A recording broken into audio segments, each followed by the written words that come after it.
Hello, everybody. Scott Golden here with the Golden Opportunities Coaching and Pro Wrestling Logic YouTube channels, and the continuation of our foray into World Class Championship Wrestling. This is the July 13th, 1985 edition. Some interesting stuff here.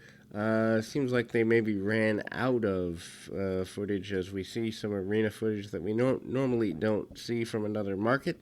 There's, probably six or so. Let's see, one, two, three, four, five first run segments, a couple of matches, and a highlight package. Um, so they open with Rip Oliver and Jack Victory. They've teamed before against the Fantastics.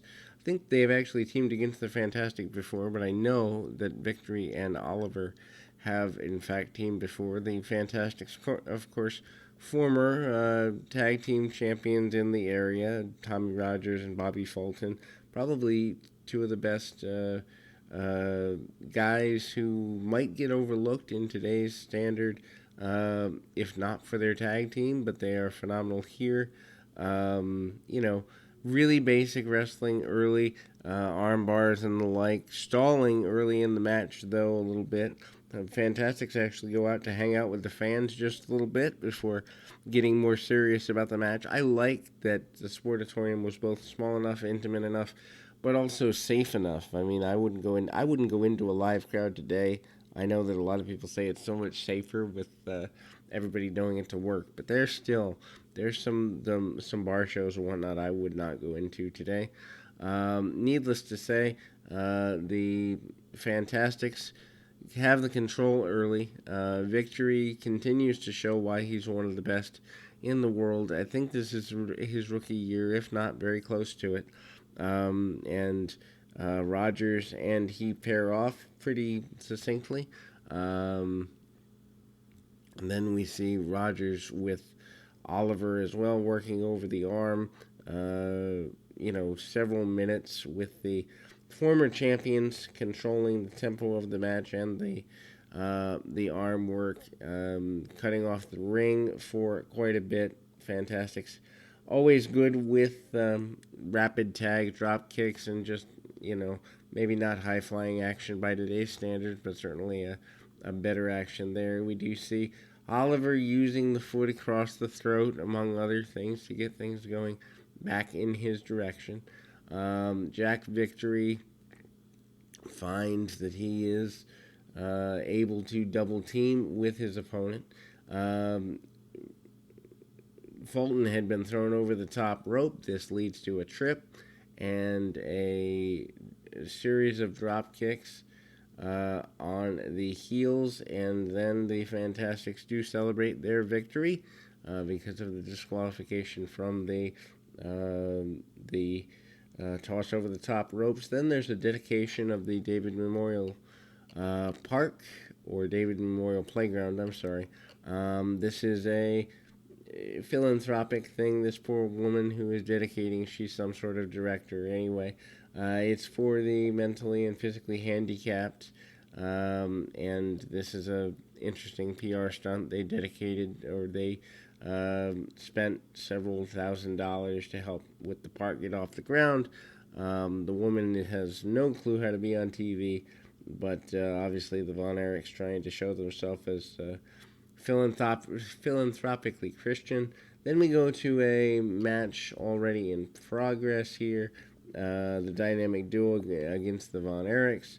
Mike and I believe Kerry is your Von Erich of the day, against Gino Hernandez and Chris Adams. Adams off the ropes and gets nailed with a couple of elbows. The discus punch missed, actually. Very rare that Kerry misses that. Back suplex by Adams, and he tries to break things down. When Gino gets in there, he cuts the ring off well on Kerry. Amazingly, it's Mike that people are most behind because he's coming back from his injury. Not that they don't care about Kerry, but I think there's something special about Mike coming back. Kerry takes a few shots. Mike comes in, and the referee is distracted with his brother and Chris Adams on the outside. Almost gets a victory, cannot get it done because of the referee distraction. Claw hold on the stomach of the adversary, all four men in the ring, and nothing really getting terribly accomplished here. But then we do see, a double team attempt on Mike, and again the referee is out of position. Super kick by, you know,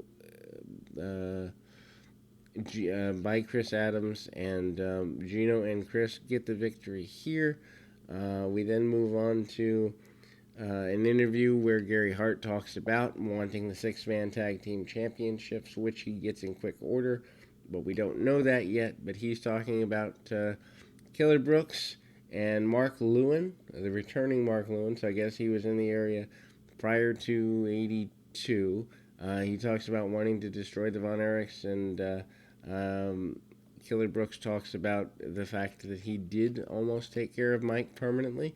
We move to our main event, Chris Adams versus Great Kabuki.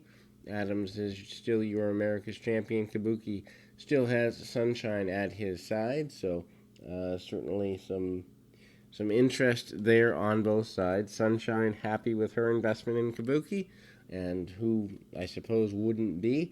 Kabuki maybe not as crisp as he used to be, but getting enough done there. Adams and Kabuki, an interesting stylistic clash because they both have the martial arts nature. Kabuki as a babyface doesn't work quite as well, at least not here in Texas. He does change the face paint for his Texas run, less green, more red, and kind of a grayish red-gray there. But Kabuki can keep Adams on the mat for quite a bit here, with chin locks and headlocks and the like. The match comes back up to the feet. Chris Adams misses a second rope attempted crossbody, but then takes down Kabuki, takes him off his feet, uses the leg grapevine, and also chokes him out and tries to tie him up in the ropes. Adams will do just about anything to get the victory, and it shows here. We kind of move forward, and Kabuki nails a big thrust kick out of the corner. Looks like he's about to get a victory. Doesn't quite get everything he wants on that. It is a sneak behind by Adams, trying to get after Sunshine as well. Goes and gets a chair. He is aggravated, and he wants to take Kabuki out. Sunshine grabs the chair from Adams. Kabuki with the roll up, 1, 2, 3, and Kabuki has beaten Chris Adams right there in the middle. That will close us for the 13th of July, 1985, and we'll be back with more right after this.